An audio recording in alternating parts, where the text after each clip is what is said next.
Welcome to Breakups, Broken Hearts, and Moving On with Janice Formichella. I'm Janice Formichella, a breakup coach passionate about supporting others to learn from their breakups, overcome loneliness, love being single, and see the end of a relationship as the beginning of a magical, sexy new chapter in life. I am here each week to share with you the tools that I have learned through my own painful breakups, through hitting rock bottom more than once, and through working with people all around the world to heal their broken hearts. If you are looking for hope and strength to move on from your breakup and resources to enjoy your new life, you are in the right place, and I've got your back.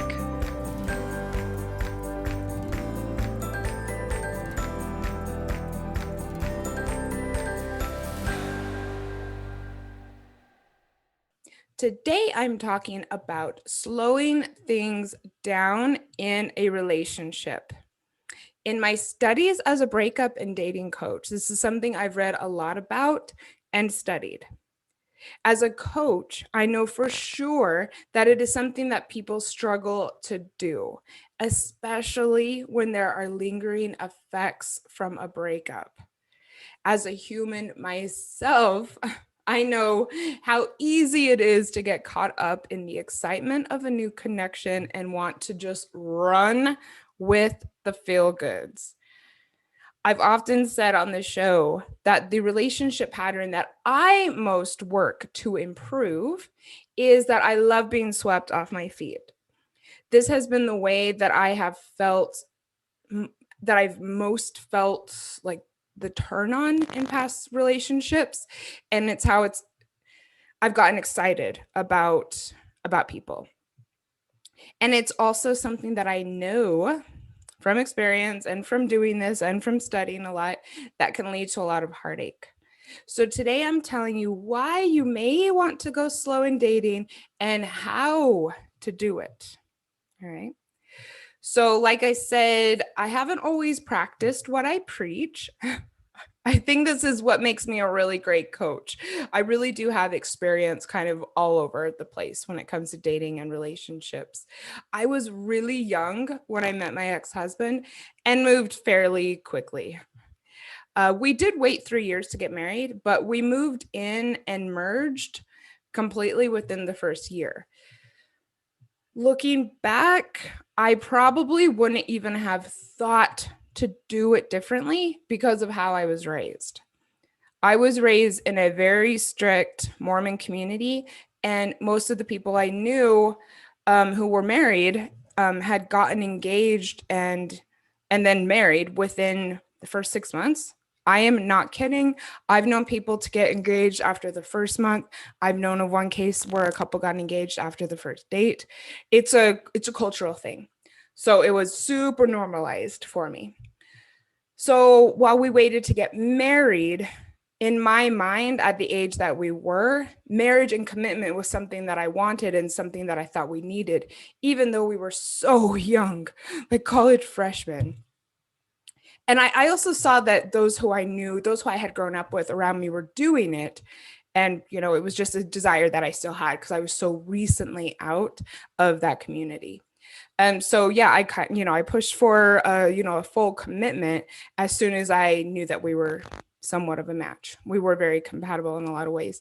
And yeah, I'd probably do things differently if I could.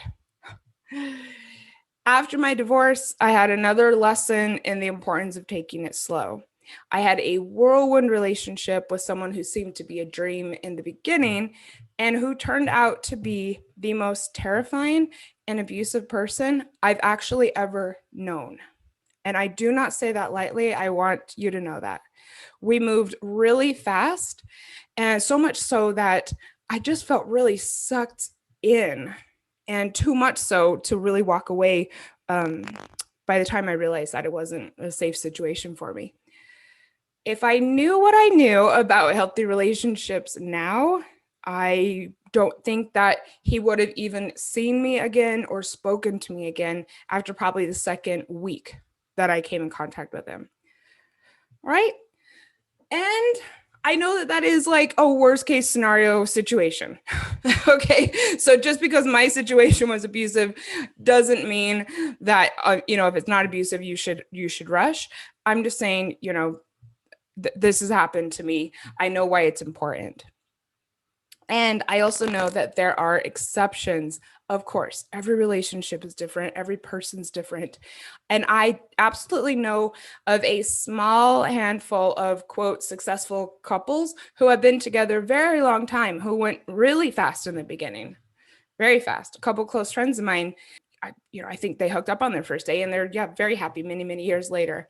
I also know that these people happen to share the same values, have similar personalities, have, had similar goals at the time, were compatible and had lots of chemistry, and that all of these things still exist today.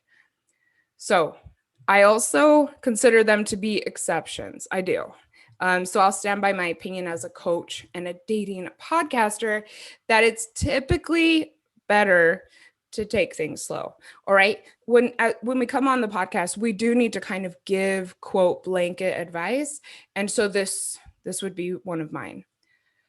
And it's not just because of my experience. So I've got a few reasons why you might want to take things slow. So number one, I just want to get this out of the way. So I know I'm starting things off on kind of a negative note, but it's because I want to emphasize it while also putting it out there and then moving on. So sometimes, not always, sometimes it can be a red flag for abuse when the person you are dating attempts to push things really quickly. It's dangerous because an abusive person will often appear super romantic and appear to be super into you when in reality they are attempting to suck you in. They're attempting to see what you're going to allow them to do. I know this better than anyone. I thought my abuser was the most romantic man on earth. Within a couple weeks of meeting, we were talking every day, maybe even within a week or two.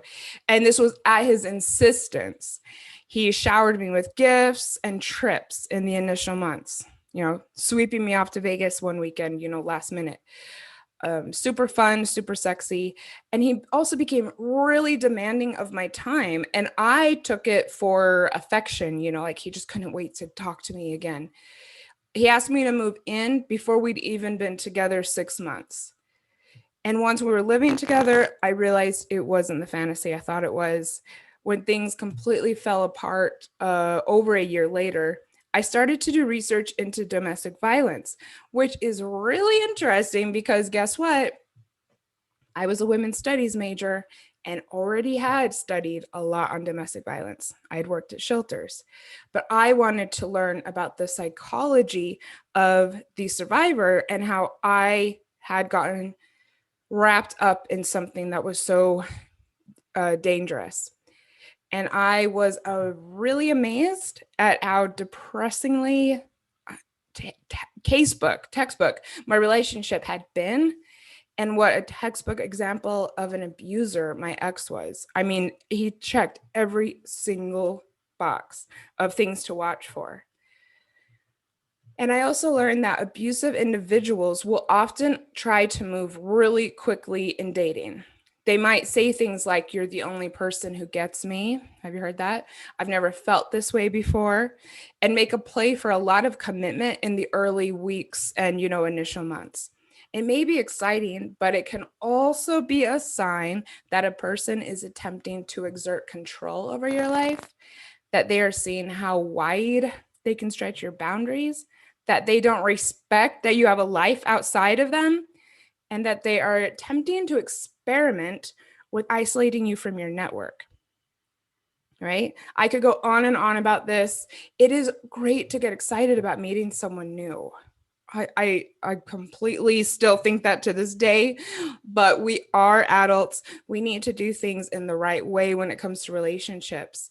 Even if you're super into someone, if they start pushing for a serious relationship early on, it's at least something to look at. I know it doesn't necessarily mean they're abusive, but you need to examine it a bit. All right. You need to maybe see what they think about slowing things down and taking steps to get to know each other more before becoming exclusive. All right. How they respond may tell you exactly what you need to know about whether or not it's a good idea to keep exploring things. If they get angry and say, "Oh, screw you, you must not like me," that's going to tell you a lot. All right. So, 2 reasons to take it slow. You must, must have time for conflict to make an appearance in the relationship.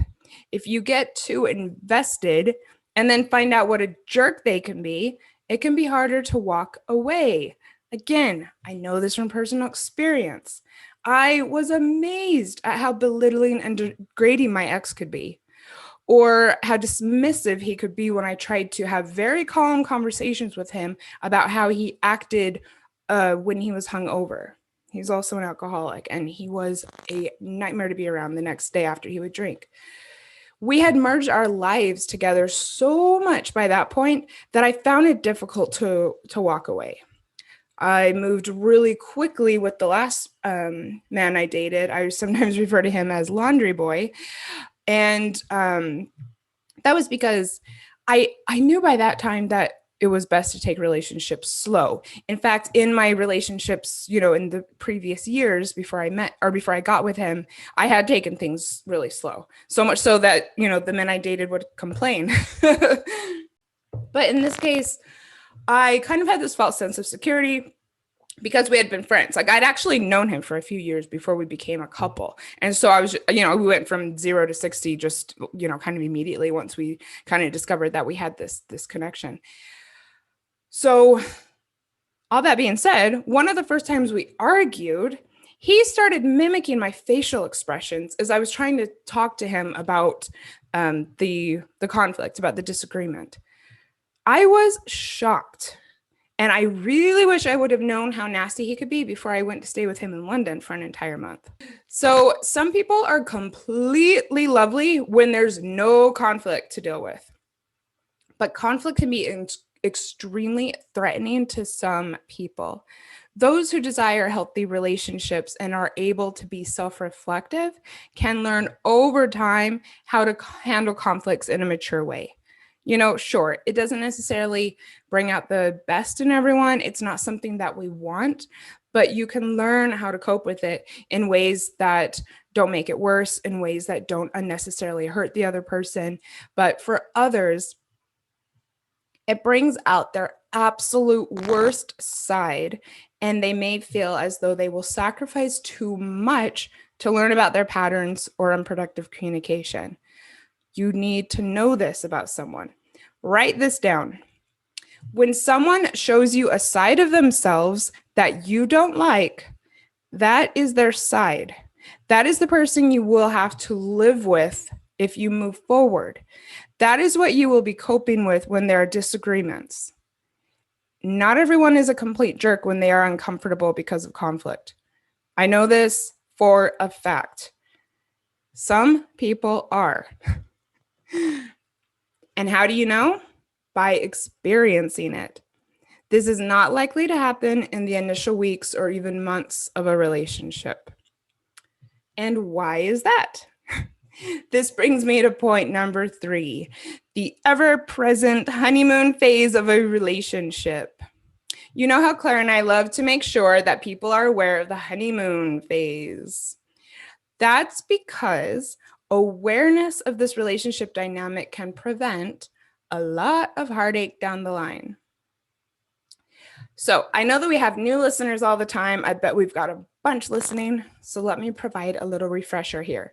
The honeymoon phase is the initial phase of a relationship when both people are putting on their best. It happens after it becomes clear how much chemistry a couple has. And then they kind of decide to, quote, move forward, explore things. Each is trying to impress the other. Things are happy and fun. Everyone's excited about the connection. It feels great. There are tons of happy hormones flowing due to the physical attraction and probably the amount of sex that a new couple has. Both people are happy and hopeful about the future. This is the honeymoon phase. Every relationship goes through it. Unfortunately, many couples will find a really beautiful groove and stay together once it ends. But the honeymoon period always comes to an end, and then it becomes kind of more of navigating life together in the actual reality of life. Counselors and experts agree that the honeymoon phase can last for a few months, but somewhere between like a few months and up to 2 years. Ugh. I know this can probably be a bit frustrating, if you're trying to make a decision about a relationship. Do I have to wait 2 years? Well, I'm not necessarily saying you have to wait 2 years to make a decision, but it's probably a good idea to wait for some real life shit to start happening in your lives before, deciding to move in together, before deciding that you can't live without them, merging your lives, getting married, that sort of thing. Because what happens? After a year, you may have a family emergency, and then you notice for the first time that the other person isn't really all that helpful or supportive. I've heard of this. That's, not something that you want to live with forever. Or one of you may lose a job and the other person can't handle the stress, or the one who loses their job just, has a meltdown. You may have changes to your schedule and see that alone causes a divide. Things may be all fine and dandy when you're just each working part-time or each 9 to 5, but if that changes, you might not be able to hold it together. Overall, you may also find that the little things that you looked past before during the honeymoon phase are now huge issues that you find quite annoying. It is in this stage of the relationship that you discover and choose how much you want to work through and how much of this you don't. And if you haven't fully merged your lives yet, it can be much, much easier to make the calls that you need to make about the relationship. Even if taking it slow is, just kind of a mental thing for you, and you realize that it's still a young relationship a year in. Number 4, getting caught up in the moment can be a really dangerous thing. It's exciting, yeah, but not necessarily the makings of a healthy, long-lasting relationship. Many relationships that move fast are built on lust and fantasy. They're with two people who have a lot of physical chemistry. They're moving quickly because both parties are idealizing each other and the future they could have together. Fantasy is not a good foundation for a relationship. People are never, ever the idealized version we have in our minds of them. Never. Life is never a fantasy, especially when it comes to the life that two people build together in the real world. Even if a person isn't, abusive, like my situation, it's possible that they might be presenting themselves in a way that's not representative of how they, quote, really are. So you probably know the sentiment. If something seems too good to be true, it probably is. Taking things slow will help you see which part of the fairy tale you can expect to have in the relationship and which parts you can't. Above all, it is important to take things slow in relationships because you deserve to have a beautiful relationship that ticks most of your boxes. Do you even have boxes? You should. Because you deserve to have someone that you have, amazing chemistry with, but that you also have amazing compatibility with. Please head over to episode 35, where Claire and I discuss the differences between chemistry and compatibility and how important it is to have both in your relationship. Before you start dating again, it is important that you are really clear with yourself on what you want out of your dating experience and out of your relationships. You need to look at your needs, wants, and desires. You need to know what your deal breakers are. You need to be clear on your preferences for pretty much every aspect of how you live and how the other person lives. This can range from table manners to whether or not a person has or wants kids or has kids. That could be one as well. The more clear you are before you start out, the more satisfied you will be with your experience and the more likely you will get what you want. And the more clear you are, or the clearer you are, I don't know. I'm going to say the more clear you are. Sorry. I don't know. Tell me if I'm wrong. The longer your list will be, and the more time you will need to see if this person checks the boxes. You know what? This can be a fun part of dating too. So, it's not all about having a significant other. This can be a journey to enjoy. Some compatibility issues don't show up until you've gotten to know someone for several months, maybe a year, and again, maybe till the end of the honeymoon phase.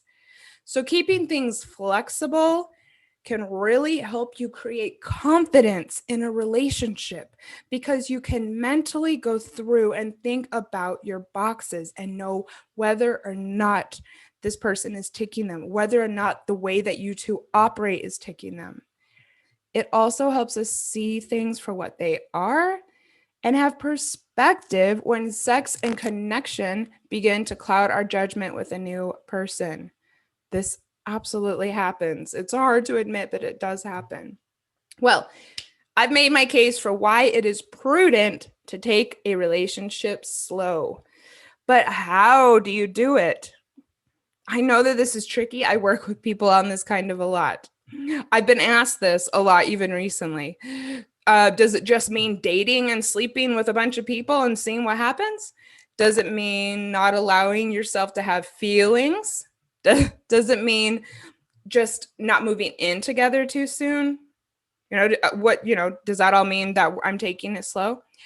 I think, like I said before, that you can really enjoy dating and enjoy the new relationship while also protecting your heart and your life. All right. That's something to keep in mind, is that this is not just making sure that you don't end up with a broken heart. A relationship that goes sour, if you get too enmeshed with one another, it can fuck up your life. I know I'm being really dramatic, but it's true. All right. That's why you need to be mindful. Here are some of the tips I work with my coaching clients on when attempting to take things slow in dating. Number 1, space out the dates. This may seem so obvious, but think about it. How many times have you been really into someone, or the other way around, and dates went from one to multiple times a week in less than a month? There's really nothing wrong with seeing someone new just every few weeks. And I'd say once a week at the most. All right, let the anticipation build. Let yourself continue with your life and the other person do the same. Respect one another's outside worlds. Meet other people and make an informed decision. Don't just run with the first person you feel a connection with.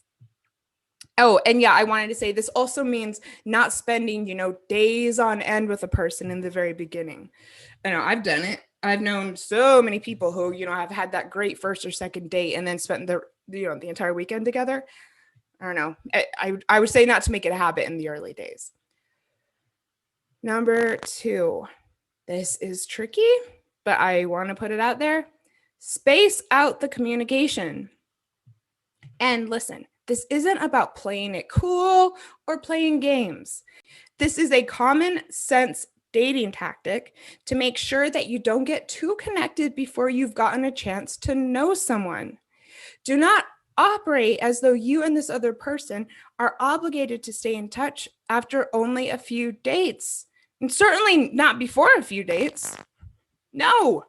I have mentioned before on this show that one of the biggest ways to turn me off in a dating situation is to text me the next morning after a first date and ask me how I slept or how I am. This is because of the obligation factor when I barely know someone. I think, why are they texting me, as one of the first things they do in the morning? And also, like, this is what a couple would do. This is something that your partner would do in the morning, asking you how you are, not someone you've just gone on one date with. To me, that's moving too fast.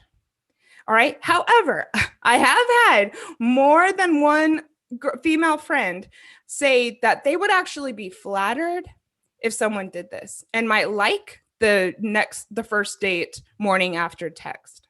So my response is that just because you like it still doesn't mean that you should be doing it. As a guideline, I think it's a bad move. I'm not saying play games. I'm saying that you really have no reason to do check-ins and speak constantly with a person you are just barely getting to know. Number 3, don't get carried away with the fantasizing. Early love and attraction. Oh, I know how good it feels. Feels amazing to enjoy being in someone's arms and picturing the future. Like, after all, isn't that why we're dating in the first place? Doesn't it feel so good to connect with someone and then start thinking that everything you've always wanted is right in front of you? Or to get excited about the amazing things you will do together? Yep, it sure does feel good. It can have some kind of addictive qualities. And it's important to recognize when this is happening and then use that as a sign to kind of just step back, take a look at things, and not get too wrapped up in all of the daydreaming. When we start to create a future with someone, we also start to form expectations as to how they will fulfill their role in the scenario. We begin to idolize the person. We can very quickly begin to lose sight of reality. And sometimes this can show up in negative ways as we are courting and dating. And it could definitely cause us to move more quickly than we should. So I had a experience with this a few years ago. I was dating a really, really lovely and magnetic man who I loved spending time with. Just being around him felt great. Amazing physical chemistry. I actually was the one who kissed him the first time. And in the initial 2 or 3 weeks of dating / being together, I was home one night on what was meant to kind of be a night off for me. I rarely did that at the time, but I kind of had this urge to, kind of veg out and watch some TV one night, and I wasn't planning on seeing him. He knew all of this.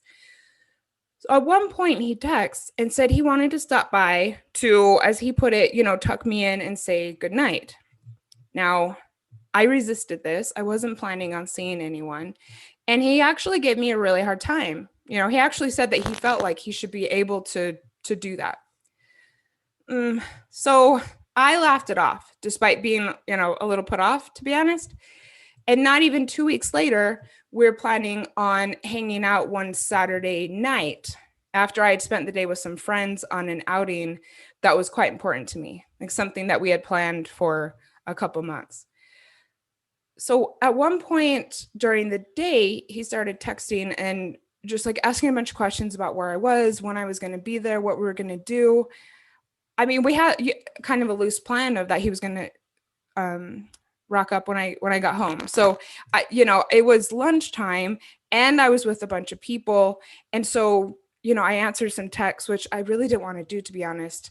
And I said that I would just need to get back to him a little later. I think I might have even said like when we stopped for lunch or when we were on our way back. So, and again, he gave me a really hard time. And he was, I remember he was really critical of my ability to, quote, woo a man. So this didn't go over very well with me. And that I wasn't as forgiving as the first time around. And I just completely canceled our plans. I said, like, I don't want to hang out with you at all tonight. I'm not necessarily saying that was the best move on my part, but that's what I did. So we did meet in person the next day, and I let him know how, that had made me felt, that it was supposed to be a special day for me, that, I didn't want to be sitting there and texting with, 5 or 6 other people that I was trying to enjoy my time with. And you know what? He admitted that he had gotten way too caught up in the fantasy of what he wanted to go on between us, and that it had caused him to get over anxious. He said he had been thinking about getting a place together, having kids, and that he had kind of lost touch with reality. This was probably a month in, all right? So keep perspective.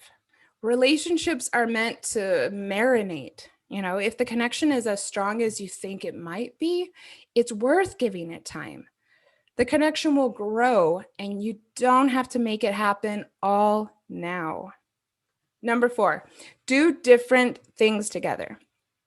This is also a tip that Claire and I gave on episode 35 about chemistry and compatibility. If you are really feeling it with someone, rather than getting into the habit of going out to eat together every Friday night, or, getting into the habit of, hanging out at your place all the time because that feels good and you both enjoy it, take the message that you're feeling it with someone and then move into thinking about different things you can do with this person, new things you can do with this person. Not only will this help you space out the dates, you got to plan stuff, right? It will also help you to see that this is a match before you get too carried away with trying to push the relationship before you really know them. So plan dates during the day. Go to different parts of town, do something that's new for both of you.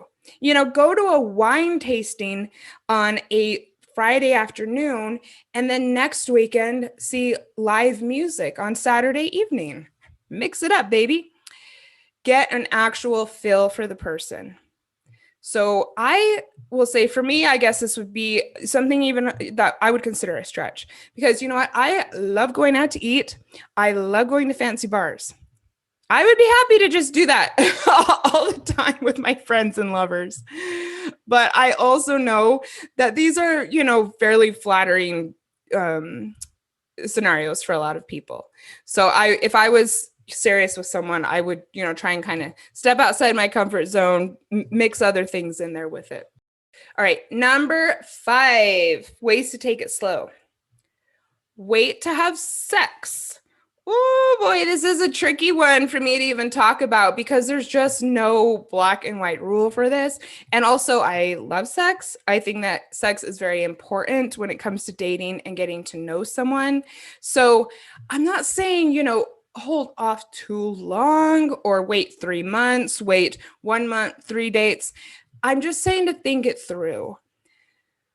If it's someone that you really like, perhaps wait until you can have a discussion about what it means rather than, rushing into it on the first or second date because you're, feeling it and you're tipsy and you know what I'm saying.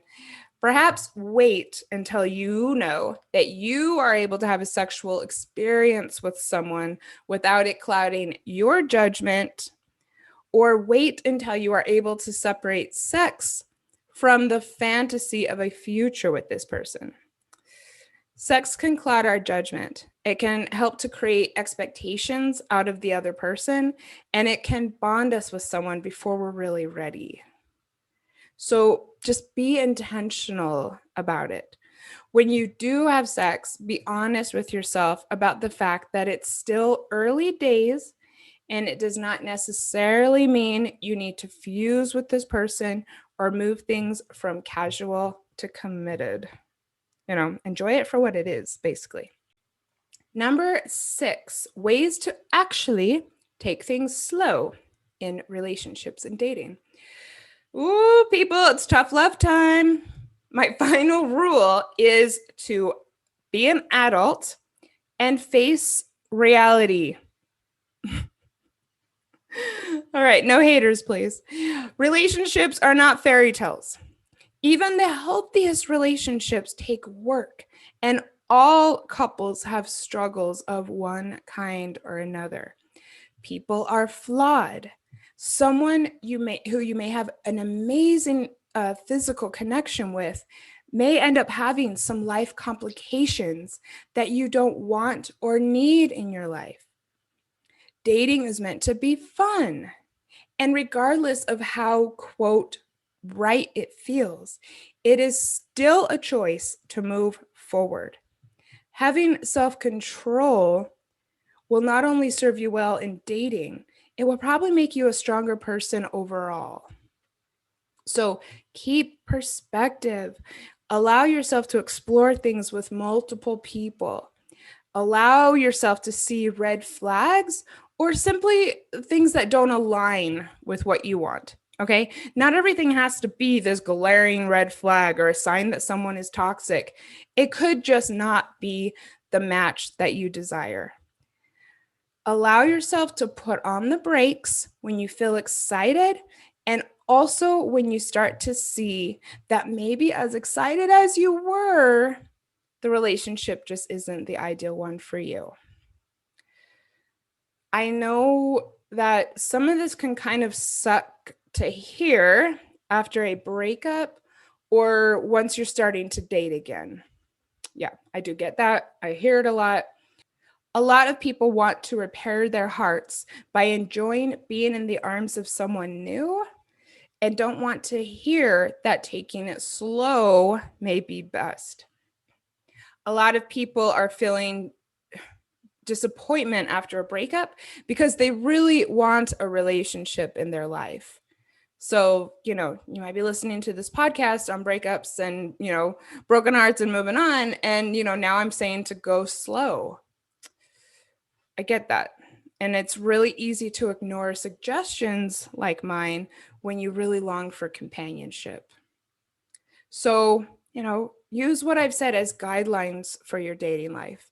Try it out, experiment with some things, and above all, just please make sure that you put yourself and your future first. All right. I would really love to hear from you. I appreciate you so, so much for tuning in. If you liked my take, find me on Instagram at Janice Formichella, spelling in the show notes, and let me know what you think. If you are interested in getting out there and starting to date again, or looking to up your dating game or date with more intention, my coaching calendar does currently have openings for dating coaching. I would be so thrilled to support you on your romantic journey, honestly. All right, thank you once again, and I will see you next time. Bye. Thank you for listening to Breakups, Broken Hearts, and Moving On with Janice Formichella. I sincerely hope that you found today's episode inspirational or useful. I would love to support you on your healing journey. All you have to do is send me a message on Instagram at Breakups Podcast or email me at breakupspodcast@gmail.com, and I will be in touch to get you started. Remember, if you are struggling with a broken heart, your feelings are temporary. I am sending you so much love and luck for the week ahead. You've got this.